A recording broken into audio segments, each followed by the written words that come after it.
আসসালামু আলাইকুম। দূরের কাছে যে যেখানে বসে এই মুহূর্তে আমার ভিডিওটা দেখছেন তাদের সবাইকে মাহফুজা কিচেন ভিডিওতে ওয়েলকাম।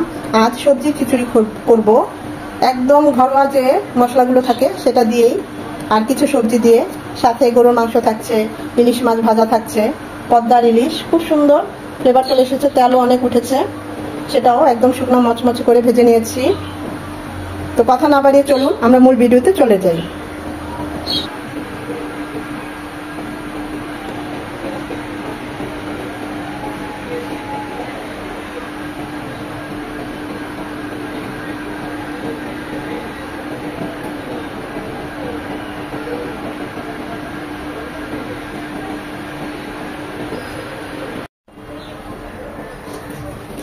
ইলিশ মাছ দুটো কিনে এনেছি, একদম চকচকে পদ্মা ইলিশ, দেখতেই পাচ্ছেন, খুব বেশি বড় না, মিডিয়াম সাইজের। তো এটা এখন ফ্রাই করব, খিচুড়ি রান্না করব, গরুর মাংস রান্না করব, আর এরকম ইলিশ মাছ মচমচে ভাজা ইলিশ মাছ সেটা করব।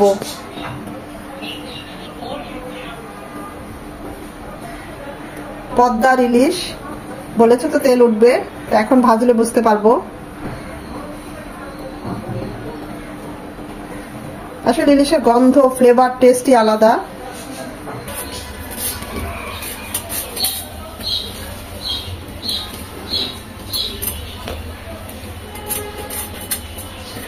যেভাবেই রান্না করি না কেন, ফ্রাই করি বা যেভাবে ইলিশ মাছ রান্না করি না কেন, অসম্ভব ভালো লাগে। আমার তো খুবই পছন্দের ইলিশ মাছ।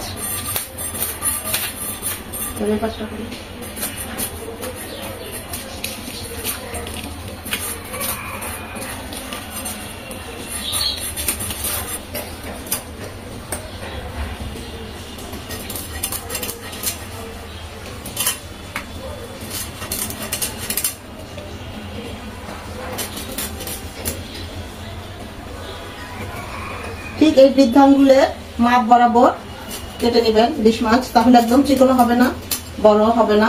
ভাজলে কিন্তু ইলিশ মাছটা একটু চুপসে যায়, বা রান্না করলেও চুপসে যায়। আমি এইভাবে মাপটা নেই, ঠিক এই বৃদ্ধাঙ্গুলের মাপ অনুযায়ী ইলিশ মাছের মাপটা নেই, তাহলে একদম মাপটা ঠিক থাকে।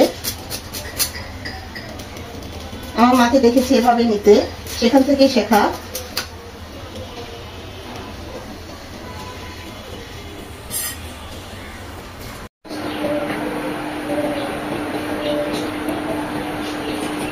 সবজি খিচুড়ি রান্না করব, সেই জন্য সবজি নিয়ে নিয়েছি, হাতের কাছে যা ছিল তা নিয়েছি, আবার কিছু কিনেও এনেছি। আলু নিয়েছি, কাঁকরোল নিয়েছি, পটল নিয়েছি, পেঁপে নিয়েছি, মটর বরবটি নিয়েছি, মিষ্টি কুমড়া নিয়েছি। এগুলো আমি সব ভেজে নেব। এই শক্ত সবজিগুলো যা যা নিয়েছি এগুলো সব ভেজে নেব। আর লাউ নিয়েছি, পুঁই শাকের ডাঁটাগুলো নিয়েছি, টমেটো নিয়েছি, এগুলো ভাজবো না। লাউ, টমেটো, পুঁই শাকের ডাঁটা, পুঁই শাক এগুলো ভেজে নেব না, কিন্তু এই শক্ত সবজিগুলো আমি একটু হালকা করে, বেশি না, 1 থেকে 2 মিনিট ভেজে নেব। আর মুগ ডাল তেলে বা ভেজে তারপরে সেদ্ধ করে নিয়েছি। এখানে বুটের ডালও নিয়েছি সেদ্ধ করে। মুগ ডালটা একটু বেশি পরিমাণে নিয়েছি 1 কাপ, আর বুটের ডালটা নিয়েছি 1/2 কাপ। তো এখন আমরা সবজিগুলো ভাজতে চুলায় চলে যাব। হাঁড়িতে দিয়ে দিচ্ছি সয়াবিন তেল বা সাদা তেল, 5 থেকে 6 চামচ। এখানে তেলটা একটু বেশি যাবে, কারণ আমাদের সবজি আছে, চাল আছে, ডাল আছে, ওই অনুযায়ী আমি তেলটা দিয়েছি। তেলটা গরম হয়ে এসেছে, দিয়ে দিচ্ছি 3-4 টুকরো দারচিনি, 6টা সাদা এলাচ, এলাচগুলো থেতো করে দিয়েছি যেন সুঘ্রাণটা বেরিয়ে আসে। 4টা তেজপাতা ছিঁড়ে দিয়েছি যেন ফ্লেভারটা বের হয়ে আসে। এটা 1 মিনিট হবে। গোটা মশলা থেকে একটা সুঘ্রাণ বের হয়ে আসবে। গোটা মশলাটা 1 মিনিট ভেজে নেওয়ার পর দিয়ে দিচ্ছি 1 কাপ পেঁয়াজ কুচি। পেঁয়াজটা একটু নরম হবে, একদম লাল লাল হওয়ার দরকার নেই। পেঁয়াজটা নরম হয়ে এসেছে, এখানে দিয়ে দিচ্ছি 3 চামচ আদা রসুনের পেস্ট। একসাথে আদা রসুনটা পেস্ট করে নিয়েছি। এখন এটাকে 1 মিনিট ভেজে নেব যেন আদার ভাজানো গন্ধটা চলে যায়। আদা রসুনটাকে ভেজে নেওয়ার পর এখানে আমি 2.5 চামচ হলুদ গুঁড়ো, 1.5 চামচ মরিচ গুঁড়ো, 1.5 চামচ ভাজা জিরে গুঁড়ো, আর 1 চামচ গরম মশলা গুঁড়ো পানি দিয়ে গুলিয়ে দেবো। ঝালটা যে যেমন প্রেফার করেন বাড়িয়ে কমিয়ে নিতে পারেন, লবণ আর ঝালের পরিমাণ তাই বলছি না।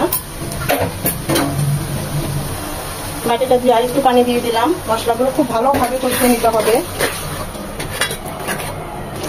মশলাটা যতটা সময় নিয়ে কষিয়ে নেবেন রান্নাটা তত মজা হবে। তাই একটু সময় নিয়ে মশলাটা ভালোভাবে কষিয়ে নিতে হবে। মশলাটা ভালোভাবে কষানো হয়ে গিয়েছে, দিয়ে দিচ্ছি পোলার চাল। আমি এখানে চিনি গুঁড়া চাল নিয়েছি, পোলার চাল 3 পট চাল, মানে 750 গ্রাম চাল। আর সবজি ডাল মিলে আমার সবকিছু মিলে 2 কেজি পরিমাণ। ওই অনুযায়ী আমি মশলা সবকিছু দিয়েছি। আপনাদের পরিমাণ অনুযায়ী মশলার পরিমাণও বাড়িয়ে কমিয়ে নিতে পারেন। দিয়ে দেব ডাল। এখন সবকিছু এই মশলার সাথে 4 থেকে 5 মিনিট নেড়ে চেড়ে ভালোভাবে কষিয়ে নেব। ডালের সাথে মশলার সাথে 4 থেকে 5 মিনিট এভাবে নেড়ে চেড়ে কষিয়ে নিতে হবে।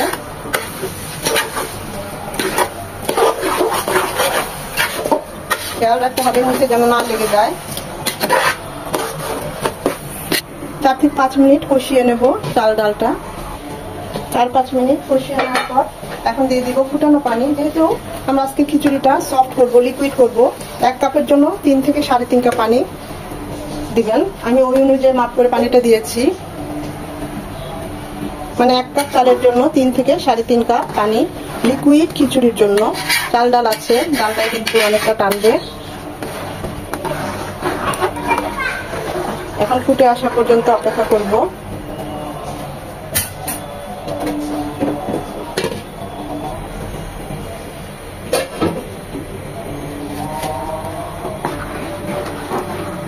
আমাদের ডালটা যেহেতু সেদ্ধ করাই ছিল, তাই ডালটা হতে সময় লাগবে না। এই পর্যায়ে আমরা যে সবজিগুলো ভেজে নিয়েছি, শক্ত সবজিগুলো, সেগুলো দিয়ে দিচ্ছি। আর দিয়ে দিচ্ছি লাউ, যেগুলো ভাজি নাই, সফট। টমেটোটা আরেকটু পরে দেব, যাতে একটু আস্তে আস্তে থাকে। এখন দিলে তো গলে যাবে। টমেটোটা আর পুঁই শাকটা আরেকটু পরে দেব।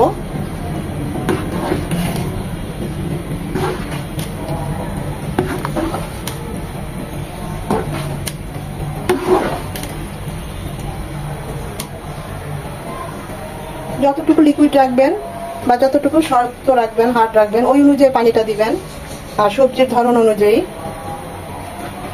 এটা মিনিমাম 10 থেকে 12 মিনিট হবে। সবজি থেকেও কিছুটা পানি ছেড়েছে। এখন এই পর্যায়ে দিয়ে দিব পুঁই শাকটা। দেখতেই পাচ্ছেন আমাদের প্রায় হয়ে গিয়েছে খিচুড়িটা। পুঁই শাক খুবই সফট, সেটা একদম তাড়াতাড়ি হয়ে যাবে। মনে হচ্ছে অনেক, পরে পুঁই শাকটা কমে যাবে। দিয়ে দিব যে টমেটো,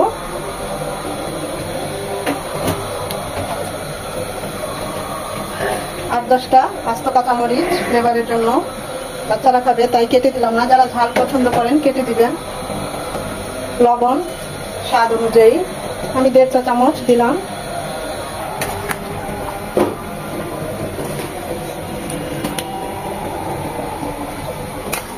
চাইলে খিচুড়িটাকে আপনারা বাগার দিতে পারেন পেঁয়াজ, রসুন আর শুকনো মরিচ দিয়ে।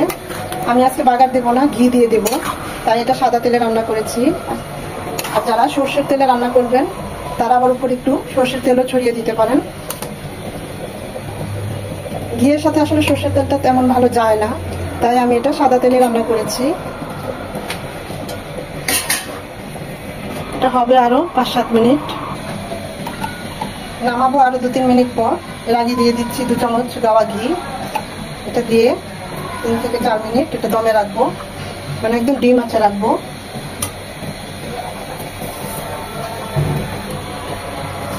আমাদের সবজি খিচুড়িটা একদম হয়ে গিয়েছে, দেখতে পাচ্ছেন সবকিছু সেদ্ধ হয়ে গিয়েছে।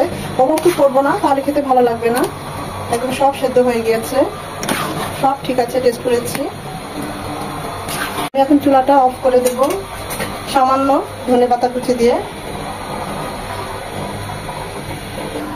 আমাদের সবজি খিচুড়িটা অলমোস্ট ডান। দেখতেই পাচ্ছেন কতটা লোভনীয় হয়েছে। টেস্ট করেছি, অসম্ভব মজা হয়েছে। চেষ্টা করেছি খুবই অল্প মশলা, সবকিছু মানে ঘরোয়া উপকরণ মশলা দিয়ে একদম সিম্পল ভাবে এই সবজি খিচুড়িটা রান্না করার জন্য। আমি তো এখানে 10 রকমের সবজি ইউজ করেছি, কিন্তু সব সময় তো তা সম্ভব হয় না। 2 থেকে 3 রকমের সবজি দিয়ে এই ধরনের খিচুড়িটা করা যায়। আমি ওইভাবেও প্রায় করি।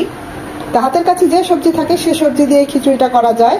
অসম্ভব লোভনীয় হয়েছে, খেতে অসম্ভব মজা হয়েছে। যদিও খুবই সাধারণ রান্নাটা, তো খেতে খুবই ভালো হয়েছে, এটুকু বলতে পারি। তো আশা করি ভিডিওটা আপনাদের ভালো লেগেছে। এখন এটা সার্ভিং ডিশে সার্ভ করে দেব।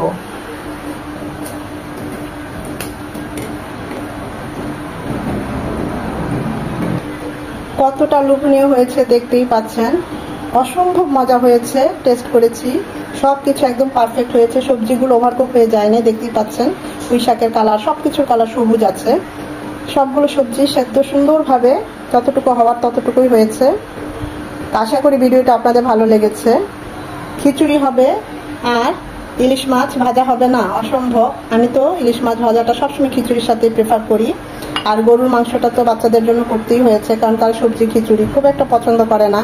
তারপরও খুব সেজন্যই গরুর মাংসটা রান্না করেছি। দেখতেই পাচ্ছেন আজকের এই মেনু। ভিডিওটা দেখে যদি ভালো লেগে থাকে অবশ্যই একটা লাইক দিবেন। এভাবে করে কমেন্ট করে আমাকে জানাবেন কেমন হয়েছে। বেশি বেশি করে ফ্রেন্ডস অ্যান্ড ফ্যামিলির মাঝে শেয়ার করে দিবেন। একটা লাইক তো আবারও বলছি, রিকোয়েস্ট করছি দিবেন, কারণ এই লাইকটা পরবর্তী ভিডিও করতে আমাকে উৎসাহিত করে, সাহায্য করে।